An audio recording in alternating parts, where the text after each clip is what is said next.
Just when you think DJI couldn't possibly push drones any further, they drop this, the Mavic 4 Pro. 100 megapixels, triple cameras, a gimbal that rotates 360 degrees, and a battery life that just won't quit. But is it worth the hype or the price tag? I'll go over what I don't like about it later in the video, but for right now, let's take a look at what the Mavic 4 Pro offers. G'day friends, at the heart of the Mavic 4 Pro is this brand new triple camera system, and this thing is no joke. You've got a 28mm 100 megapixel 4/3 Hasselblad sensor with razor sharp detail for landscapes, cityscapes, and just about anything you can point a camera at. You also have a 70mm medium telephoto with a 48 megapixel sensor, which is great for cinematic compression or subject isolation, and you get a 168mm long telephoto lens which has a 50 megapixel sensor, letting you punch in from far away without needing to fly any closer, which is pretty damn great. All three cameras use dual native ISO function, meaning they blend high and low ISO data for cleaner images, even in tougher lighting. Plus they shoot in RAW and stack up to 5 frames for increased dynamic range. And of course, being Hasselblad, you get their natural color solution, which means rich, accurate color straight out of the camera. Before we go any further, I have a free gift for you. I have 2 free presets for Lightroom that you can use for your photo editing that I'll put in the description for you. And when you click on that link and get that for free, you also get access to my email list where I share tips and tricks for photography and drones and all other stuff that you don't see here on the videos. And of course, that is 100% free as well. Now let's talk video. All 3 lenses shoot 4K at 60 frames a second, but the real star is the Hasselblad camera. It delivers 6K HDR video at 60 frames a second and up to 16 stops of dynamic range. And that has serious cinematic potential, and because of the 16 stops in dynamic range, it should get you greater detail in darker areas and highlighted areas as well. And for anybody who loves slow motion, this has also got you covered as well, because you get 4K 120 frames per second on the main and medium telephoto cameras and 4K 100 frames per second on the long telephoto. Basically, if it moves, you can shoot it beautifully. But the Mavic 4 Pro has introduced a 360-degree rotating infinity gimbal, which is a first for DJI. The camera tilts up to 70 degrees, opens up some incredible new shot angles, and yes, it flips for vertical shooting as well. Perfect for TikToks, Reels, and YouTube Shorts, and other portrait-first platforms. You're no longer locked into one angle. If you can imagine the shot, this gimbal can probably pull it off.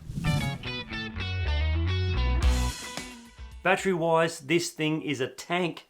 You get up to 51 minutes of flight time thanks to the 95 watt-hour battery, and that's the longest on any Mavic drone so far, and your top speed is 56 miles per hour or 90 kilometers an hour, and the range is up to 25 miles or 41 kilometers under optimal conditions. Translation for that means you can cover serious ground on a single charge. It's perfect for mapping, landscape shoots, or commercial jobs.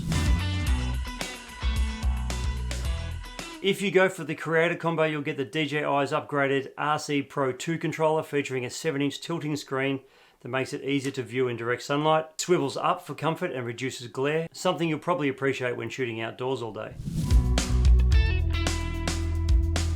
And the Mavic 4 Pro is packed with sensors, 6 fisheye cameras, dual processors, and omnidirectional obstacle detection, even in low light. Plus, it features Active Track 360, a new version of DJI's subject tracking that promises smoother, more cinematic results. Now, the standard version includes 64 gigabytes of built-in storage, but if you grab the creator combo, you can get a whopping 512 gigabytes of internal storage. File transfer is fast as well. With Wi-Fi 6 support, you can now offload your footage up to 80 megabits per second using the DJI Fly app, so no need to fumble with cables anymore.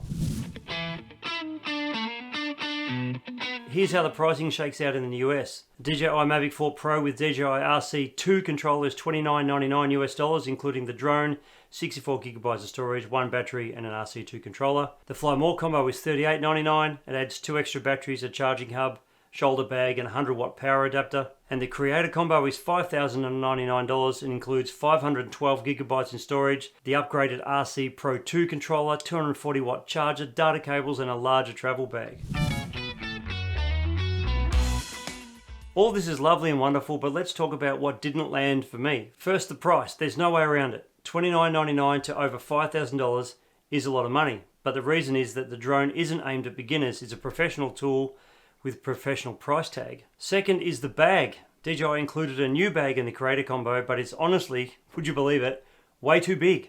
It feels bulky, has a lot of empty space inside, and is far less compact than the great bag from the Mavic 3 Pro. It's awkward to travel with and barely fits into a carry-on. Another thing I didn't like is camera delays. When switching lenses during photo mode, there's a weird pause where the screen says enchanting image. You'll wait 3 to 4 seconds before you can shoot again, which is not ideal if you're trying to capture something fast. And although everyone isn't having this problem, I suspect this is because of the 100 megapixel sensor working overtime. Another problem is gimbal glitches. Sometimes when switching back from vertical to horizontal mode, the image stays vertically on the screen and you have to manually flip the display. It's a small glitch, but it happens more often than it should. Next up is tracking performance. DJI says Active Track 360 is improved, but in my experience, it still struggles. I did notice a big jump in reliability compared to the last version. And there is a potential issue of noise in low light because of that 100 megapixel sensor. Although it's great for detail, but with more pixels crammed into the sensor, each pixel is smaller, and that can mean more noise in low light. Also, when shooting video, the sensor is downsampled, so you're not getting the full detail of those 100 megapixels in motion. And while you can now shoot in portrait mode, the drone feels slower and needs more space to brake when it's in that mode, which can be a safety issue near tight objects or trees. Wind also affects vertical gimbal stability more than it does in horizontal. Now, if you're a colorist or a filmmaker, this might sting a little. The Mavic 4 Pro no longer supports ProRes 422 recording, which was available in previous models. Another thing that bugs me a little bit is the new controller is slick, sure, but it's expensive. Some pilots may not find the flip-up screen worth the added cost, especially if they already own an older RC Pro. So is the DJI Mavic 4 Pro any good? Absolutely. In the right hands, if you're a professional filmmaker, real estate shooter like I am, or a serious content creator, this is a serious flying camera that will elevate your work to another level. But it's not for everyone, especially not at this price point. But still, for what it offers, it might just be the most advanced drone DJI has ever built. Let me know your thoughts in the comments. Would you buy it, or is it just too much drone for your needs? And if it is too much drone, you might find this video here helpful, where I talk about the DJI Air 3S. Thanks for watching.